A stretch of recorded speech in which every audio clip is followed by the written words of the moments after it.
Good morning. Hi, girls. How y'all are, huh? Kind of a little bit, sort of a little bit lethargic, aren't y'all? Anyway, why am I lethargic? I don't know. I'm just lazy. So, got a lot going on. Actually, the parking lot is in. Talked about the parking lot. I'm going to do a special video on that one. The parking lot is in. Ta-da, ta-da, ta-da.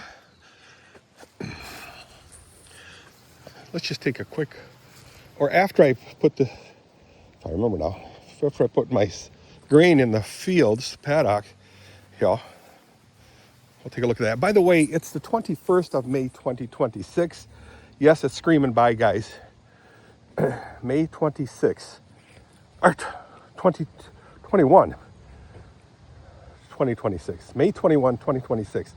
That's where I'm getting that kind of mucked up, the 26th year. So, guys, I got to put this water, dump it all by the apple tree today. May 21, so it is a Thursday. So I had an appointment. I had breakfast with a good friend of mine, Michael Fales, F-A-L-E-S, Fales. He had a major accident in his car.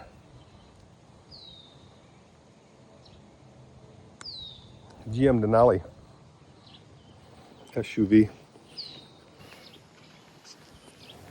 I'm not sure where. I thought it was kind of by his house, but I can't say for sure. Anyway, we had breakfast at Argon's. I think it's Agons, Argon's. It's kind of on the corner of 36th and Clyde Park. I'll be right back. Agons.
So at the breakfast, we're sitting there, just sitting there. It had a decent amount of people there. Agons.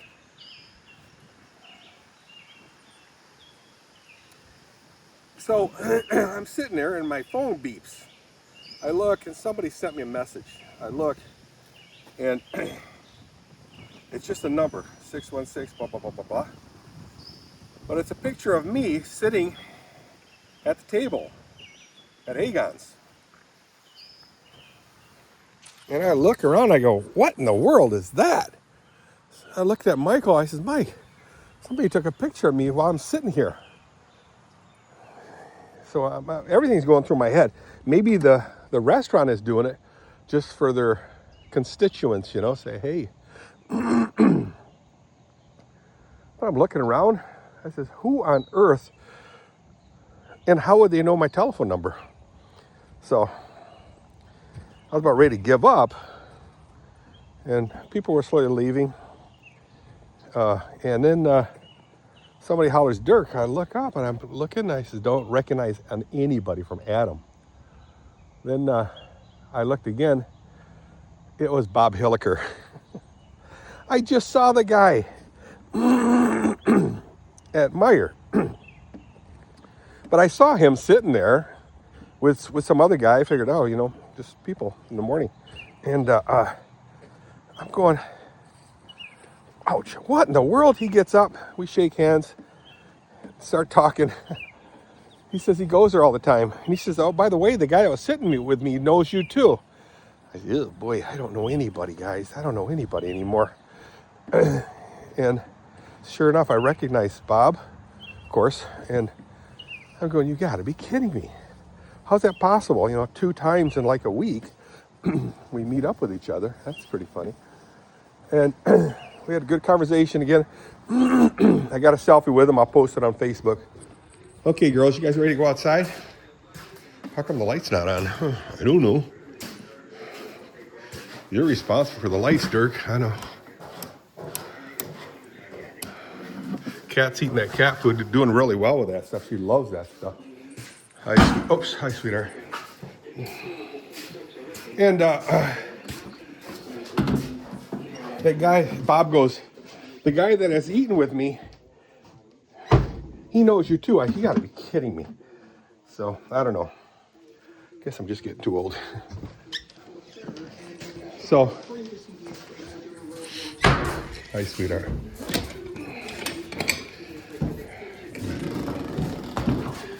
Do your thing, sweetie. Stop, sweetheart.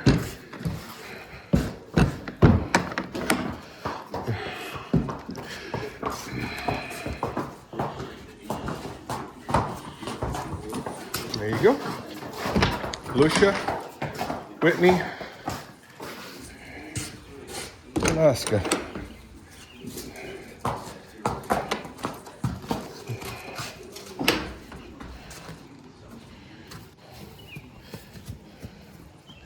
He's got a nice trot.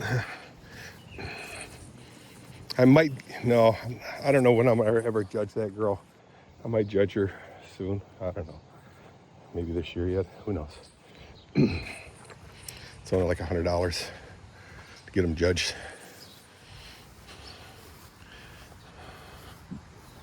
Tim Sherman. Anybody want to talk to me about Tim Sherman? How's he doing? I keep asking how he's doing on his Facebook and not getting a response. He owned a big old giant Harley Davidson dealership in Toledo, Ohio. Ohio.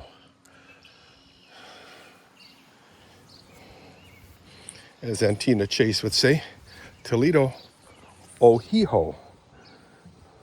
Eh? She's Canadian, eh? She married Wayne Chase. Both were teachers extraordinaire. All right. Just want to show you. I got the parking lot in. It just needs to be dialed up a little bit. We'll take a walk over there real quick. And do a quick walk by. And I'll do a special on the whole thing with videos of them dropping off the dirt, bulldozing the area, and then flatten it out. I'm going to be taking my tractor. He asked me to just ride over it, pack it up. He packed it quite a bit with his bulldozer, but he says, just run over it. So it's sand underneath it. Sand underneath with I call it road gravel, but it's crushed concrete mixed with some kind of soil. Actually, it's crushed everything. There it is. So it's, I said 30 by 40, cool. And he made it a little bit wider and longer. And it's just a parking lot. That's all it is, guys. Just a parking lot. Where I'll be parking all my stuff. It's going to be totally enclosed in a privacy fencing. Yeah, it's packed pretty tight already. it's sloped down to drain that way, which is a natural sloping angle of the property. And I'll show you the property line. And again, it's just a parking lot. It's not going to be paved. It's just cleaned up. So I don't see the stake.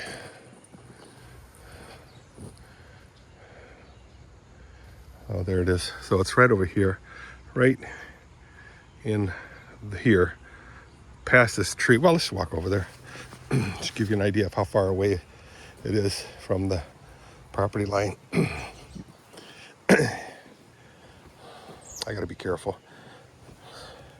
Falling is not a difficult thing for me to do. So right there is the stake, property stake, see it? So if you look, it goes that way into there. And the parking lot stops over here. So I have plenty of access in between the property line and the northern part of the parking lot. So it's plenty big.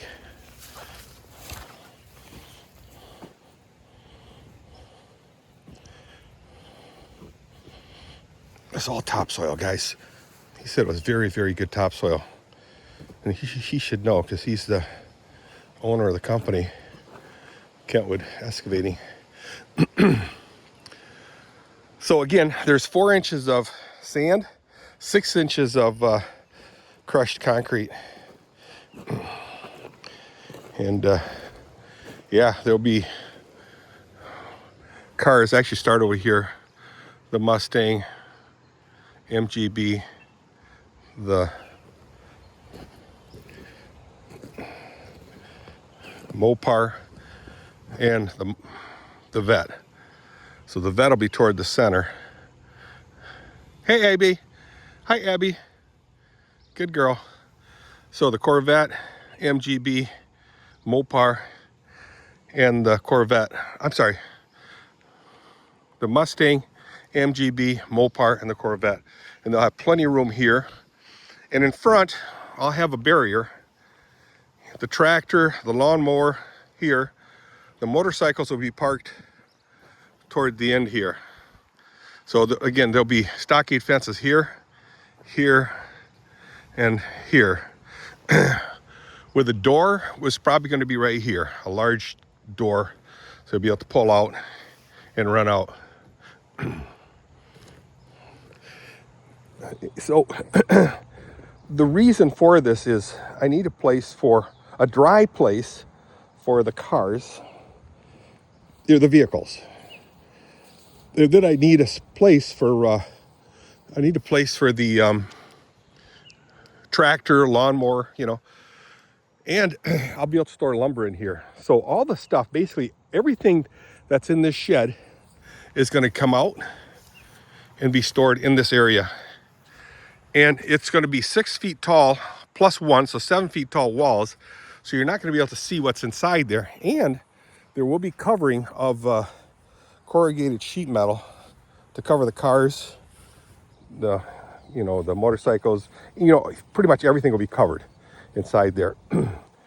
7 feet tall, which is plenty big for just a storage place, right? I'm gonna sit down here. Got to move everything out of the way for the trucks to come through here, and I'll just shove it back in the center. And we'll burn everything. Oh man, oh mister. Oh, these benches were all made from junk wood, used wood that I got from everywhere and anywhere. So out of sight and out of mind. It'll look nice. It'll be stockade fencing with a bunch of evergreens on this side and this side, so you just won't see anything. And then I'll get vines to grow on the wood. I'll staple I'm going to staple chicken wire onto the edges and just let the vines just grow along that. And it'll just totally encase that thing with greenery, like a hedge, if you will. Anyway, that's a plan. Might even grow grapes on there. I don't know. Maybe on this side, just all grapes. Yeah. So I think that'd be kind of cool. And just turn it loose, forget about everything, and pick grapes when you want. And this side, again, will be some like arborvitaes, kind of greenery, trees, with the wood behind it, with vines on that. And it's going to be that Walmanized wood privacy fencing. It's going to be really nice. And if I need, I could put plastic, just plastic sheathing around the on the sides of the walls to keep, you know, moisture at a minimum. But the bottom will be open to let air go in and out, breathe. So I'm pretty happy with how that, I'm very happy with how it turned out. Very happy. So I'm thinking that'll solve a lot of my problems of where do I store stuff. In this shed, I'm going to add supports inside there, and that'll be maybe for the tractor and the lawnmower. So I'll just do lean-tos on each side of that shed and in the back, so it'll turn into a kind of a large storage area. But I don't want to store the lumber in there. I just store the lumber in here. Boats will go in there too. I got a couple boats that's in the woods. And at least it'll be out of the elements, right? The weather. Okay, guys, let's walk to the barn. Oh, my. Let's see where the truck went in and out. It is a really nice day, guys. However, you know, we're going to have a high of like 65. Right now it's 55 degrees. We had a low of like 44. So it got pretty cold last night and this morning. So, and I don't know what's going to happen tonight, how cool it will be. Yeah, cool. Kool-Aid cool. So now it's time to do my chores, guys. Cleaning stalls and mowing this grass here. I got to mow this area right here. No big deal. It's going to be a quick one. It is Thursday, guys, the 21st, like I said.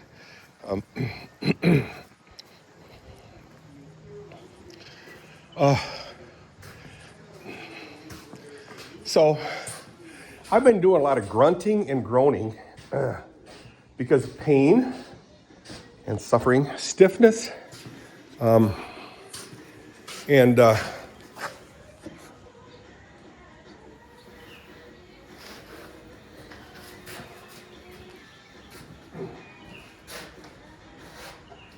so as I'm talking to Michael Fales, you know, I asked him, I said, well, where did you work? Where did you retire from?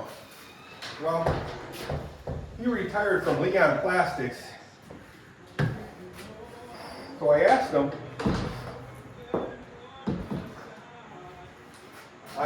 do you know Keith Parmenter? He says, yes. I know Keith Parmenter. And he says he had a brother-in-law that worked with him. I says, oh yeah, Jim Stevens or Stevens? Yeah. So he married Keith's sister Cindy. That's pretty cool. Had a real good time with Michael Fales. So Michael had a horrendous accident, which is surprising that he survived it. He's not sure what happened, but it was hit someone head on and had a lot of damage to his body. I mean, he sent me pictures. It's you don't ever want to see it. It's so bad. They were surprised he would even make it the next day, but he did yeah. And he's doing pretty good. He's walking, used a cane. He's hunched over quite a bit. I'm going to ask him to stand up, you know, because he was always straight up. But he lost like 100 pounds. Like I said, he looks really good, except for, you know, he healed up really well, but he's got a ways to go yet. So it happened in August 2025, which will be a year and about 4 months. So, had a nice breakfast with him. Like I said, he knows all, you know, Keithy pretty good. He retired young, like at about 56 years old or something. I forget what happened. Union shop, so that helped him out a lot. But he's got a really nice Chevy, like a 47 or something. Fluorescent green. His wife basically told him he had to buy it. So he fixed it all up. He's got a humongous motor in there.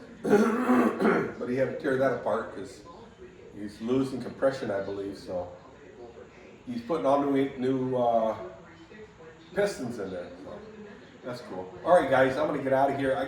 Let me finish do the chores anyway. Finish the chores. And then I can get back with you, okay? See ya.